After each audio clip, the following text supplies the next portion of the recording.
सम्मानित जन, आप सभी को सादर प्रणाम। मेरे YouTube चैनल सच्ची बातें खरी खरी में आपका हार्दिक स्वागत है, अभिनंदन है और वंदन है। मैं राजेश पटेल आज एक रहस्यमयी पुरुष के बारे में मैं बात करने जा रहा हूं। वो कब क्या कर देगा वो पुरुष कोई ठिकाना नहीं है। इसीलिए उनको एक अलग संज्ञा दी गई है। कभी इधर कब इधर रहेंगे, कब उधर रहेंगे, कब इनके साथ रहेंगे, कब उनका कोई ठिकाना नहीं है। लोगों ने उनको प्यार व्यंग बस या कटाक्ष की तरह पलटू राम नाम दे दिया है। एक ही व्यक्ति के दो नाम, सुशासन बाबू और पलटू राम, दोनों उपनाम। आप समझ गए होंगे बात मैं नीतीश कुमार की करने जा रहा हूं कि वो इतनी जल्दी इधर से उधर कब कर हो जाए कोई ठिकाना नहीं। तो उनके सामने क्या मजबूरियां होती हैं, इस पर मैं चर्चा करूंगा।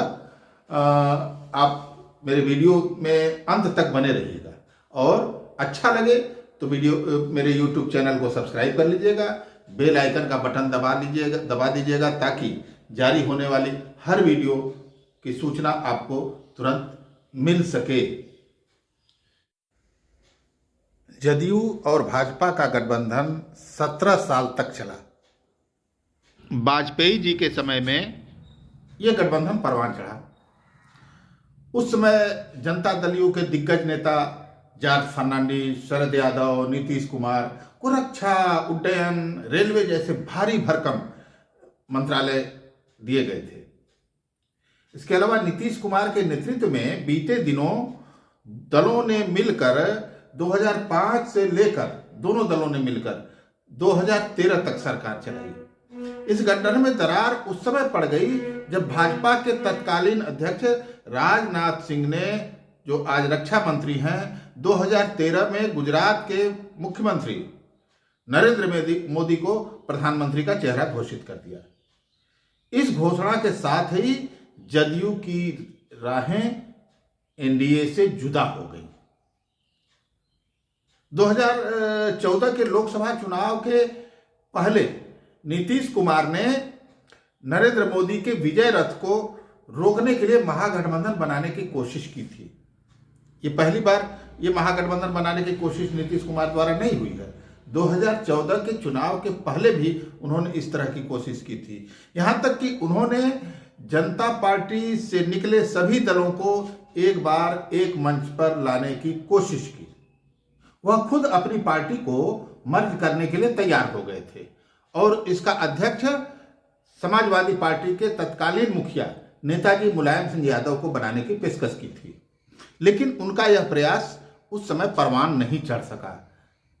कहा जाता है कि खुद मुलायम सिंह यादव के चचेरे भाई प्रोफेसर राम गोपाल यादव इसके पक्ष में नहीं थे। इस तरह 2014 में नीतीश कुमार का प्रयास अधूरा रह गया। 2014 के लोकसभा चुनाव में इसका परिणाम क्या हुआ कि जब महागठबंधन नहीं बना तो 2014 के लोकसभा चुनाव में एक तरफ प्रधानमंत्री नरेंद्र मोदी के नेतृत्व में एनडीए की पूर्ण बहुमत से सरकार बनी और दूसरी ओर जदयू महज 2 लोकसभा सीटों पर सिमट गई। इस करारी हार का जिम्मा स्वयं लेते हुए नीतीश कुमार ने मुख्यमंत्री पद से इस्तीफा दिया था। आपको याद होगा उस समय महादलित समाज से आने वाले जदयू नेता जीतन राम मांझी को मुख्यमंत्री बनाया। हालांकि मांझी का 9 महीने का कार्यकाल काफी विवादों भरा रहा। उनके बेबाक बयान और पार्टी में बढ़ती अंदरूनी कलह को बचाने के लिए, थामने के लिए नीतीश कुमार ने जीतन राम मांझी की जगह खुद मुख्यमंत्री की कुर्सी फिर से संभाल ली। 2015 में उन्होंने कांग्रेस एवं लालू यादव की पार्टी के साथ महागठबंधन किया और विधानसभा चुनाव लड़ा। इस चुनाव में महागठबंधन को भारी जीत मिली। इस जीत के बाद देश के राजनीतिक गलियारों में नई चर्चा शुरू हो गई। कहा जाने लगा कि प्रधानमंत्री नरेंद्र मोदी अजेय नहीं है, उनको हराया जा सकता है। बलिया के रहने वाले हमारे मित्र हैं, वरिष्ठ पत्रकार और सामाजिक चिंतक, एक न्यूज पोर्टल UP80.online के प्रधान संपादक बलिराम सिंह कहते हैं कि 2015 में नीतीश कुमार के नेतृत्व में महागठबंधन की सरकार बनी, लेकिन यह गठबंधन ज्यादा दिनों तक नहीं चल सका। नीतीश कुमार का झुकाव एक बार फिर भाजपा की तरफ बढ़ा। उन्होंने नरेंद्र मोदी की नोटबंदी और जीएसटी संबंधी नीतियों का समर्थन किया, जबकि महागठबंधन के अन्य घटक दलों ने इसका विरोध किया था। दूसरी ओर लालू यादव, बलराम सिंह बता रहे हैं कि लालू यादव एवं उनके रिश्तेदारों के खिलाफ भ्रष्टाचार के मामले में सीबीआई का शिकंजा कसना शुरू हो गया था, जिसकी वजह से नीतीश कुमार ने तेजस्वी यादव का इस्तीफा मांग लिया, लेकिन लालू प्रसाद यादव ने इस्तीफा देने से मना कर दिया। जिसके बाद नीतीश कुमार 2017 में राजद का साथ छोड़कर एक बार फिर भाजपा गठबंधन में शामिल हो गए और बिहार के मुख्यमंत्री बन गए। इस बार भाजपा जदयू का जो ये दोस्ती थी या भाजपा जदयू का जो साथ था 5 वर्षों तक चला। नीतीश कुमार ने बीजेपी के राष्ट्रीय नागरिक रजिस्टर पर आपत्ति जता दी थी। गठबंधन में दरार उस समय और बढ़ गई जब 2020 के विधानसभा चुनाव में एनडीए के घटक दल लोजपा प्रमुख चिराग पासवान ने जदयू प्रत्याशियों के खिलाफ अपने उम्मीदवार उतार दिए। बलिराम सिंह जी जो सामाजिक राजनीति है या सामाजिक न्याय की राजनीति है, इसके जानकार हैं, वो इस पर अच्छी पकड़ रखते हैं। वो कहते हैं कि इसमें खास बात यह है कि भाजपा से जिन प्रत्याशियों को टिकट नहीं मिला उन्हें लोजपा से टिकट मिल गया। इसकी वजह से नीतीश कुमार की पार्टी को गहरा झटका लगा। चुनाव में नीतीश कुमार की पार्टी जदयू महज 45 सीटों पर सिमट गई और तीसरे नंबर पर चली गई। इसके बाद महाराष्ट्र में उद्धव ठाकरे की सरकार गिरने और शिवसेना में फूट पड़ने तथा शिवसेना के नेता एकनाथ शिंदे के नेतृत्व में जून 2022 में भाजपा व शिवसेना शिंदे गुट की नई सरकार के गठन के बाद राजनीतिक गलियारों में चर्चा तेज हो गई कि बिहार में भी नीतीश कुमार की पार्टी टूट सकती है। अंततः अनेक मतभेदों के बाद नीतीश कुमार ने अगस्त 2022 में भाजपा से नाता तोड़ लिया और राजद कांग्रेस के साथ मिलकर बिहार में नई सरकार का गठन किया। आप अंत तक वीडियो में बने रहिएगा। बलिराम सिंह ने बहुत अच्छी जानकारियां दी हैं। मैं उन्हीं की कही बातों को सिर्फ पढ़ रहा हूं। भाजपा से अलग होने के बाद नीतीश कुमार ने एक बार फिर से प्रधानमंत्री नरेंद्र मोदी के खिलाफ पूरे देश में विपक्ष को एकजुट करने का अभियान चलाया।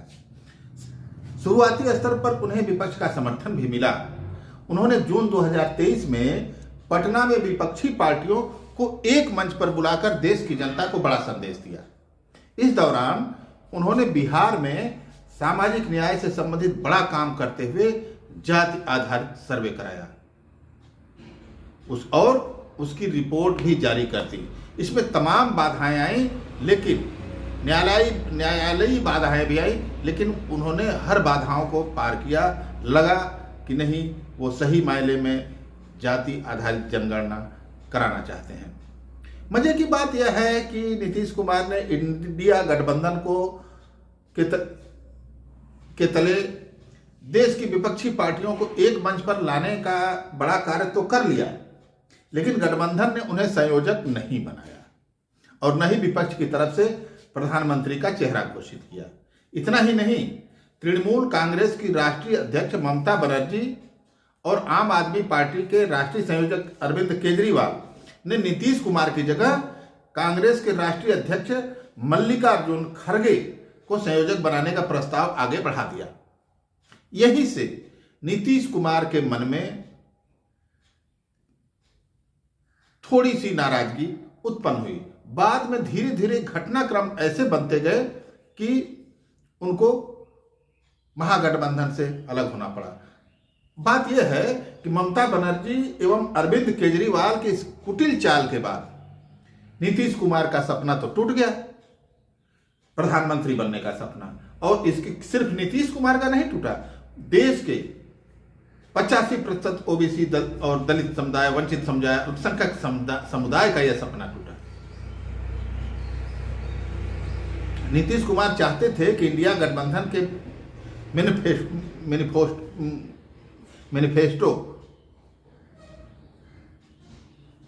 माने घोषणा पत्र में जाति जनगणना को प्रमुखता दिया जाए, लेकिन कहा जाता है कि ममता बनर्जी ने जाति जनगणना का विरोध किया। अंदर की बात यह है, खास बात यह है कि इस मामले में समाजवादी पार्टी के मुखिया अखिलेश यादव भी खामोश रहे। नीतीश कुमार के इंडिया गठबंधन से अलग होने के बाद एनडीए में जाते ही अखिलेश यादव ने नीतीश कुमार जी को पीएम मटेरियल बता दिया, पहले नहीं बता सकते थे। हालांकि इसके पहले नीतीश कुमार लड़ने के बाद जब हार जाते थे तब इंडिया गठबंधन में जाते थे, एनडीए गठबंधन में, सॉरी।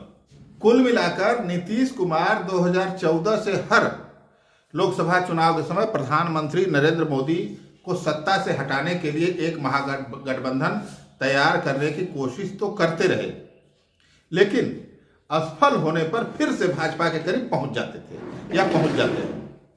इस बार तो नीतीश कुमार ने जंग के मैदान में कूदने के पहले ही हथियार डाल दिया।